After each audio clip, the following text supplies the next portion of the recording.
This video covers Unit 1, Chapter 1, and musical vocabulary.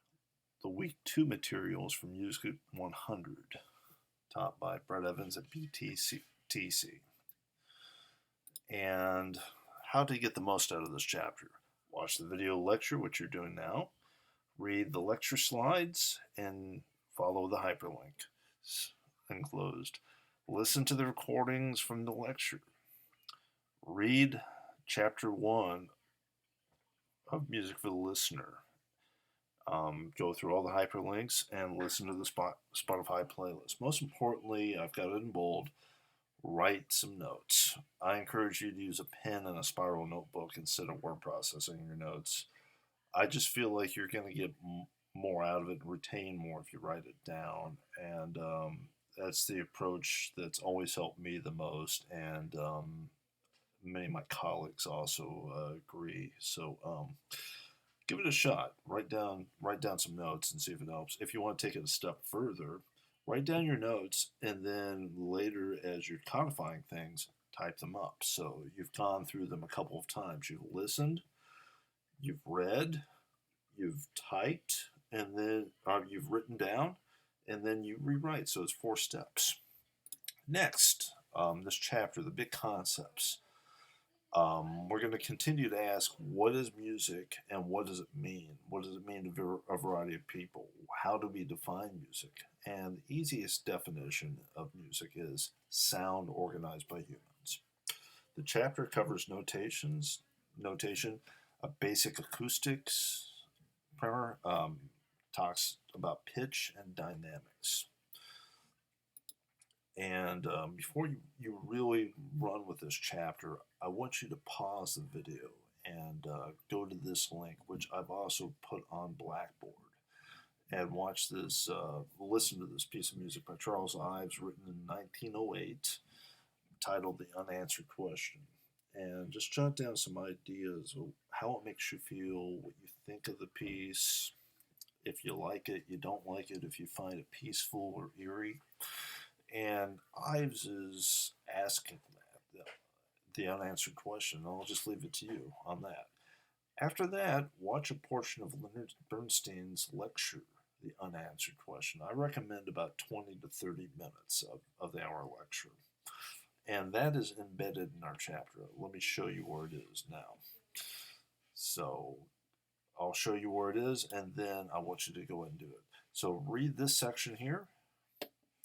And then after you listen to the Ives, click here on the ancillary readings, and it talks about Bernstein. It was from 1918 to 1990, a musical authority. He was a conductor, composer, pianist, and he does this series of lectures titled The Unanswered Question in 1973, lecturing at Harvard. That's a big deal. So listen to about 30 minutes of that, and then come back to this video and pick it up from there. All right, so assuming you've done that, next we go on to this slide. What is music? The big definition is sound organized by humans. And if you've listened to the Bernstein lecture, it's really hard to pin down. We can write about music, we can describe it, as was also noted by Bernstein and the Daniel Barenboim video. But is it really that description, or is that really the notation or the writing down of music or writing about music? It's that sound that happens in the moment. That's the music. That's the idea. Music is in a lot of ways intangible. So next idea for us. Music is important to all societies throughout the world and time. We found evidence of it archaeologically through the ages. Physical instruments that have been dug up at archaeological sites predate written civilization by many years, and so we've got the instruments, we've got pictures and depictions of music being played. So there's lots of evidence of music in prehistory, and literate and illiterate societies throughout civilization and the world currently. While music is universal uh, is a universal to society and us. It's not universal in that it's the same type of music. It's very diverse. There are as many different types of music as language easily. So there's two predominant types that have the biggest influence on culture and society throughout the world today. Um, One is Western music, which is kind of where we're going to be spending most of our semester on, Western or classical music. And the second type is American pop music. These have the biggest impact on society. While the symphony, orchestra, and classical music has a narrow scope audience, it has permeated the entire world. You know, it's not just performed in Europe or it originates in North America, but there are many orchestras that have full seasons in Asia, Australia, Europe, North America, South America, certain nations in Africa. And here's just a point on popular music that American pop music has effect throughout the world in places you wouldn't necessarily expect. So West Africa is very heavily influenced by country music, soul, reggae, and disco. Next slide. So United States, here's just a test case of what we kind of listen to and what sells the most. This is a couple of years old in the slide. So rock is represented at 30%, and there's a variety within that. R&B and hip hop 22%, pop 19%, 10% country, and Latin 5%, EDM 4%, Christian gospel 3%, seasonal 2%, jazz is 2%, classical is 2%, and children's 1%. So classical or Western music has a narrow sliver of the market, but it's a cultural repertoire and it is heard throughout the world. Jazz is another cultural repertoire. So, really, if you think about the pie being from, I don't know, really kind of here all the way through rock, that's a lot of popular commercial music. So, classical music is intended for a quiet, formal setting. The audience is supposed to sit there and listen to the music, not make conversation or talk, and focus. And the repertoire that's performed most is between 100 and 250 years old. Jazz is often heard in cafes and bars. It still attracts a focused listener, but you can conversations often take place and it has a different set of norms. Each ethnic group throughout the U.S. has distinctive folk music, traditional music. Examples would be polka, square dances, and blues. Popular music, as I've got notated here, is enjoyed by fragmented groups throughout society, fragments along age, class, and ethnicity. Well, there's lots of pop music out there, but it's kind of really group specific.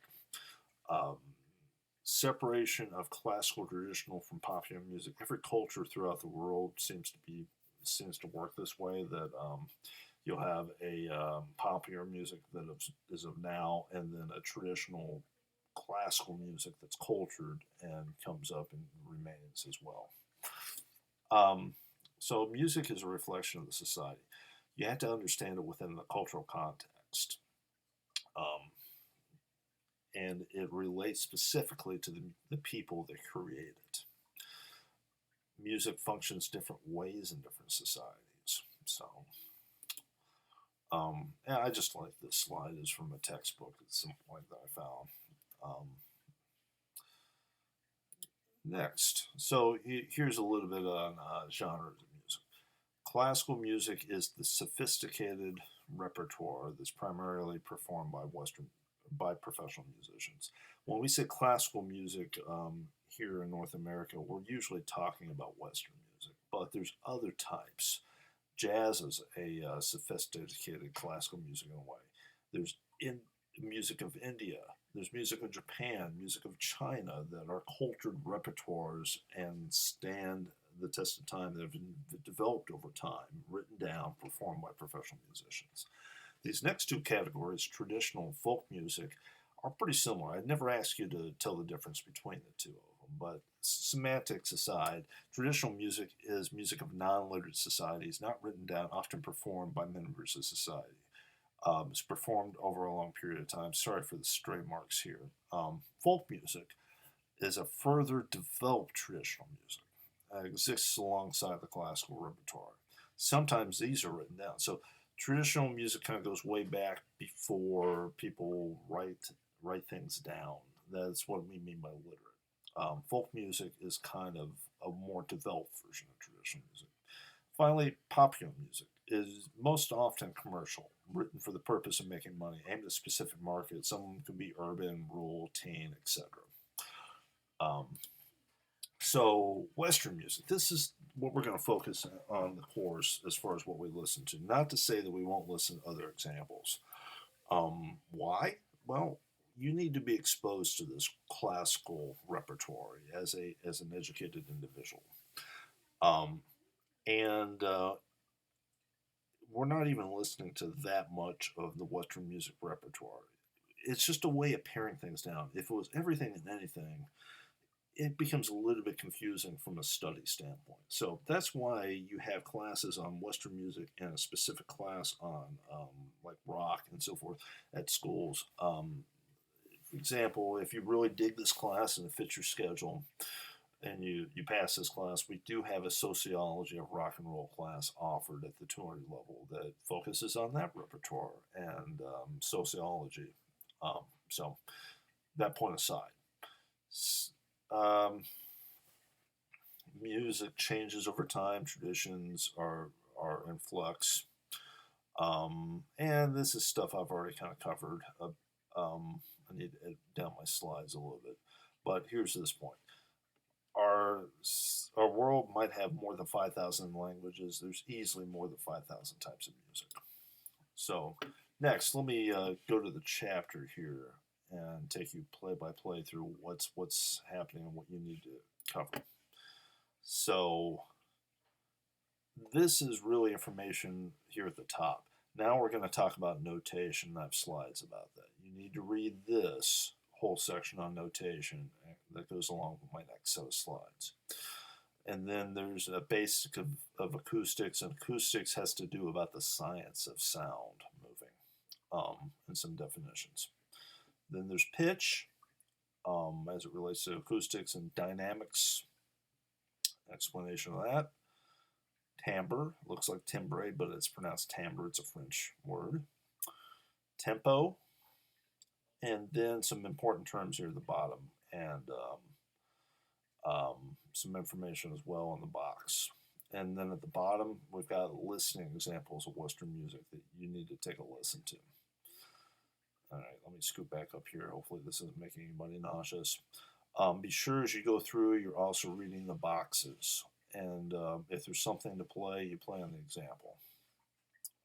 Okay, notation. I'll go to my slides. So music notation is one of the defining features of a classical repertoire. So the notation is that it's written down, and not all notations are the same. This is the notation that we use for Western music and most commercial pop music and so forth in the U.S. And it permeates the world. Some other traditions have adopted it, but here it is. The staff, 5 lines is 5 spaces. 4 spaces. 5 lines, 4 spaces. 1, 2, 3, 4, 5. And 4 spaces. 1, 2, 3, 4. If you remember it all from elementary school, if you were exposed to this, every good boy does fine. Those are acronyms for every, meaning the note E, good is G, boy is B, D, and then F. Those are the names of the lines. E, G, B, D, F for the treble F. And then spaces, you probably remember face, F, A, C, E. Go to the next slide here. So that's on treble clef. This is the G clef. Identifies a G right there. All right, and when 2 clefs are put together with this bracket, it's known as the grand staff. And this is the G clef, often called treble, high-pitched instruments and voices, and this is bass clef, low-pitched instruments. F clef, between the two dots, it identifies an F. And essentially, this symbol appears as stylized G, and this is a stylized backwards looking F. Okay, so this is also the left hand, the low notes of the piano, and this is the right hand, high notes of the piano. Next slide. And you're going to need to read these slides and read the chapter. Online class, you have to do a bit more legwork. So, musical notation is the physical language that a composer uses to get his or her wishes across the performing musicians. Let me make this point.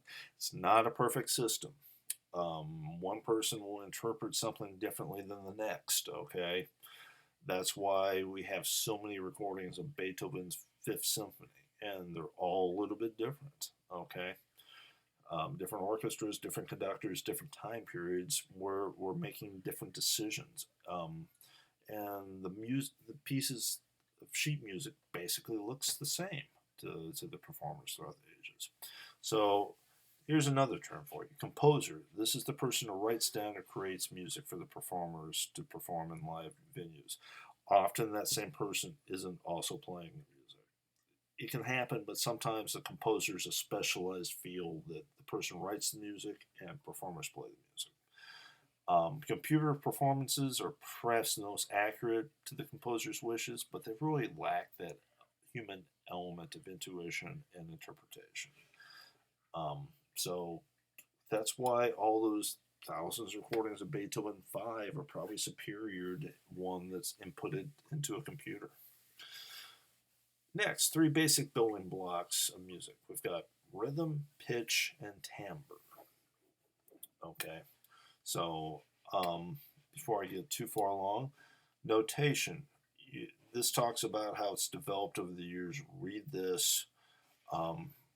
Read this about canons and listen to the recording.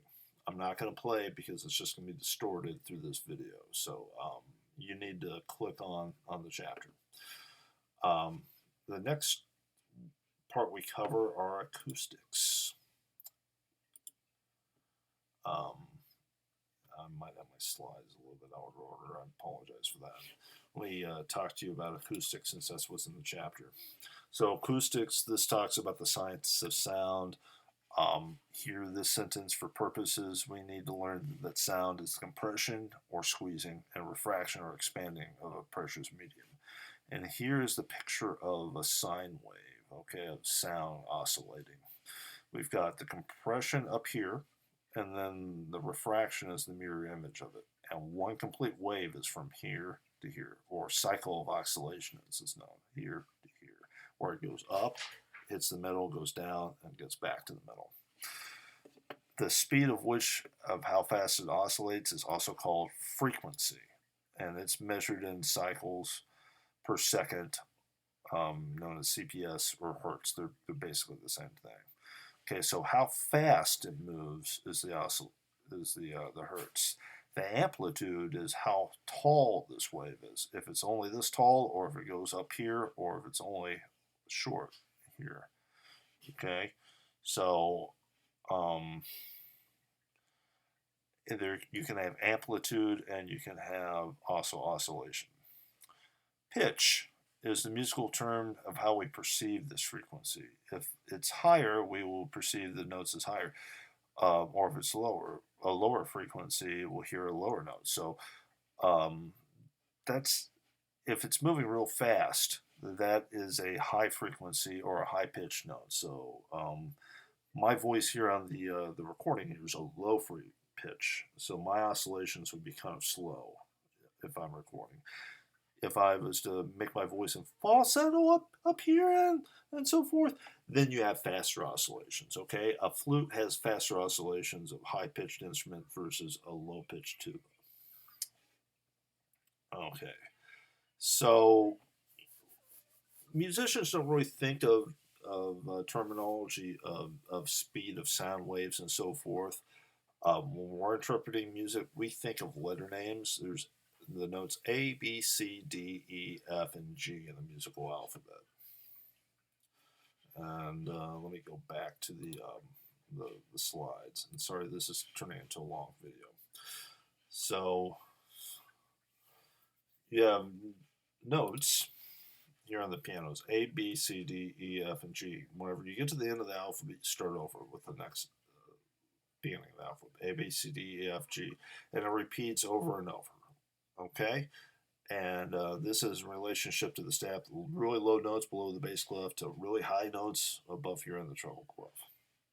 Now, this is the white keys on the piano. The black keys are how we get flats and sharps.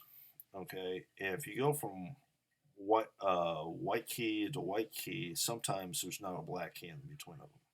If you just go one key, that's a half step. If you go two from here to, sorry about that, here to here, that would be a whole step.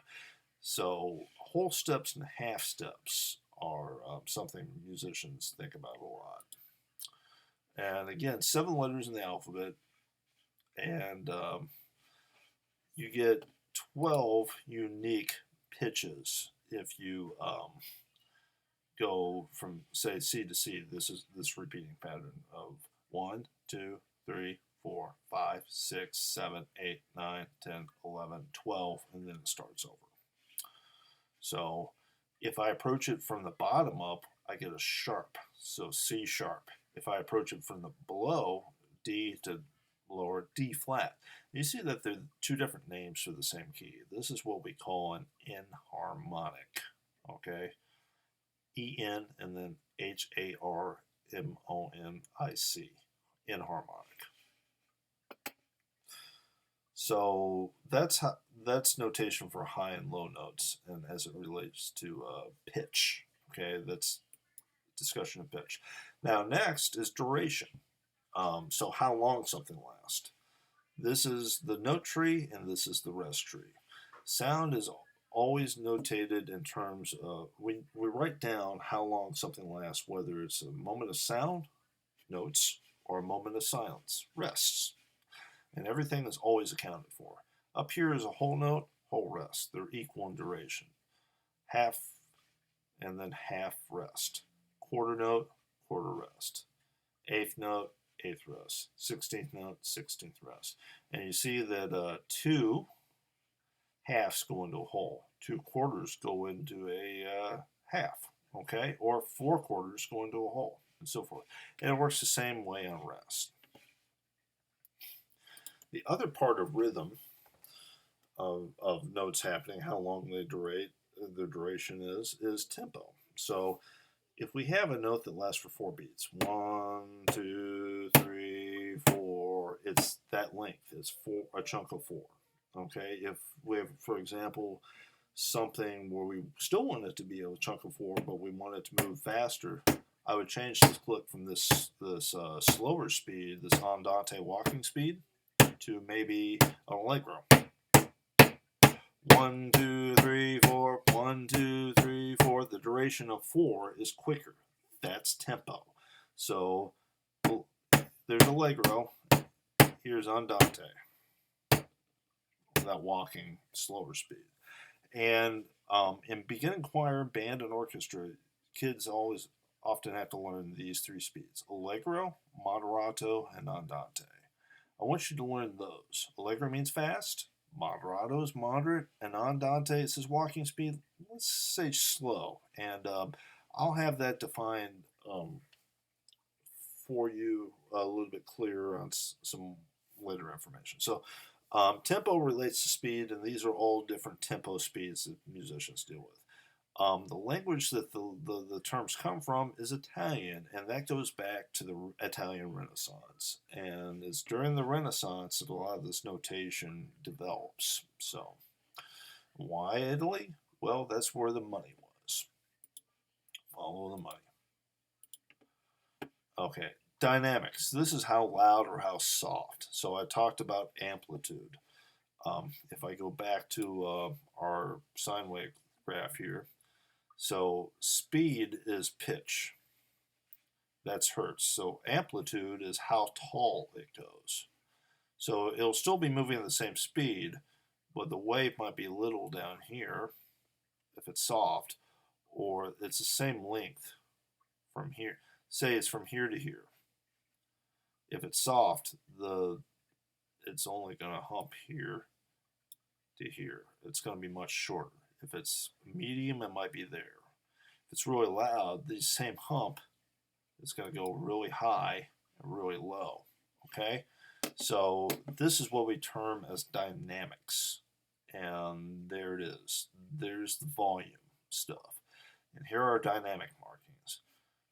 Piano is soft, and forte is loud. These are Italian words. And if you recognize that word is the same as the instrument piano, the full name of the instrument is actually piano forte. And yes, it does have that dumb of a name that means the soft loud, literally. Okay? And I'll talk about that later on in the semester. But I want you to know soft, and I want you to know mezzo forte, medium loud, and forte. There's different degradations of it. If we want it more loud, fortissimo. We want it really loud, fortissimo, extremely loud. Or the same thing with piano, softer, softest. So think of it like turning up and turning down a dial on a old style stereo or television. Okay, so that's dynamics. That's loud and soft. Next, timbre. Different instruments. Cello is a timbre, tuba is a different timbre, harp is a different timbre.